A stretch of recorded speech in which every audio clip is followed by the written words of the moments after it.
Hi everybody, I'm Dave. This is Rob. And we're here back with PawnBroker 2020. We're going to talk to you today about something near and dear to my heart, and that is hiring.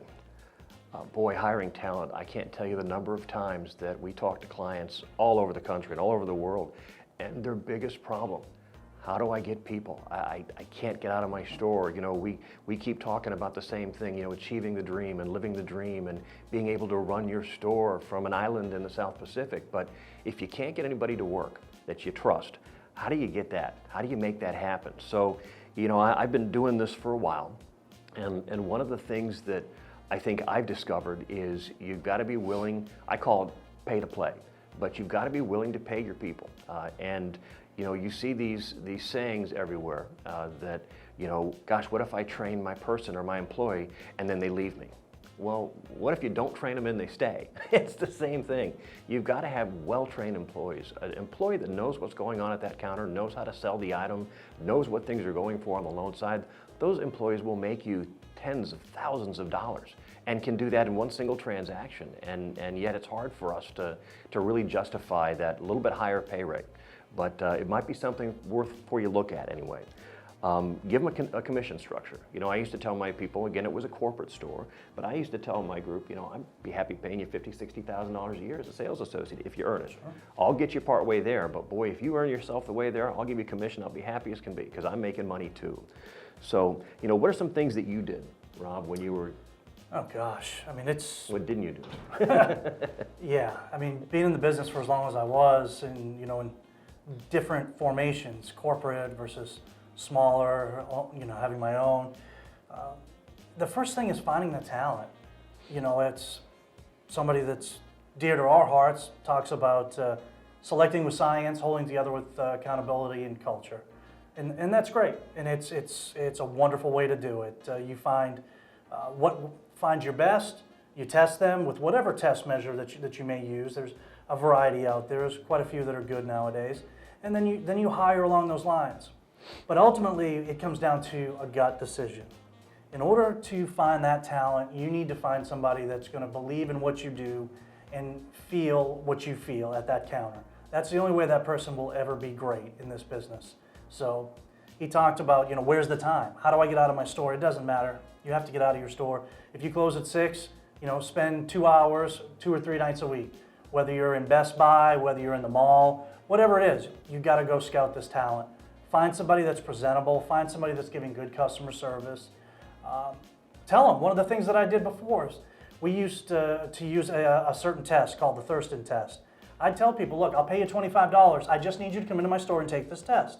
I'm trying to put together a schematic or some data on some individual people, and I think you'd really blow the test away, and I think you're what I'm looking for.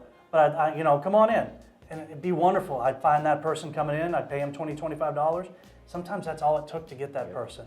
Now you can go pay Indeed, you can go pay a ton of these you know, consultants and other people to do this for you, and that's fine, it may work, but you're gonna be paying a lot more than pounding the pavement. I mean, did you ever pound the pavement, Dave? I did, and the one thing I always knew is I always wanted somebody that was already employed.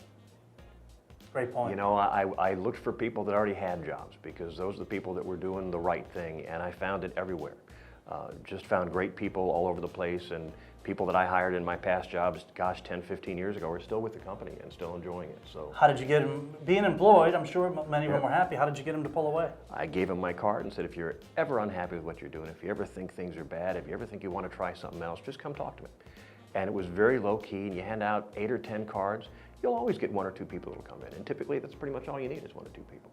So it's really just a numbers game, but I always had my cards with me and I handed them out all the time. So once you got them, what did you do after you know, hired this talent? I train, and then train some more. And then when I was done doing that, I trained some more. Having a well-trained employee on that counter gave me the freedom to leave the store. It gave me the freedom to know that that person was making the right decisions at the counter. They knew what gold was going for, they knew what diamonds were, and they loved the business. And those are the things I think that you have to look for, at least in this business, when you really want a successful pawnbroker at that counter. One deal. You know, they can make you tens of thousands of dollars, like I said earlier. It really is all about the knowledge. So I didn't hear training in your previous No, yeah, statements. well, okay, I didn't say training. I said, You didn't say training. I don't know why I always forget that. Yeah, all right. train. Training, the more you train, it sounds like that gets you to away from the store. It gets you to that achieving the dream, to the beach, to the mountains, freedom. Yeah, and everybody wants to know. You know, your people, they want to know. They want to know why they're doing what they're doing. They want to know what it means. They want to understand the business, and you know, let them know. Teach them. Believe me, you won't be sorry. I promise you. So, what other ideas do you have, Rob? Anything else that'll help the masses on our never-ending quest here? There's a ton. I mean, literally, this could be the most important thing you do all day, every day. It doesn't matter the decisions you make on the counter. At times, hiring the right person or the right people to grow your business and to honestly sustain your business, that is, in my opinion, you know, probably the most important thing you're ever going to do. Yep. And taking the time to train them. I mean, we could do a ton of different things, but you know, like Dave always says at the end of our cast, you know, you can PM us, you can reach out to us on Facebook, Instagram. Where else can they find us? LinkedIn, Twitter. Don't forget the YouTube channel. You can subscribe to us There you there. go. And you can always text a broker to 29288 and get in touch with us that way. So, you know, thank you so much for coming back and seeing us again at PawnBroker 2020. Again, there'll be a blog after every single one, so make sure you keep an eye out for those too. And we appreciate you spending time with us. Looking forward to helping you reach out to us.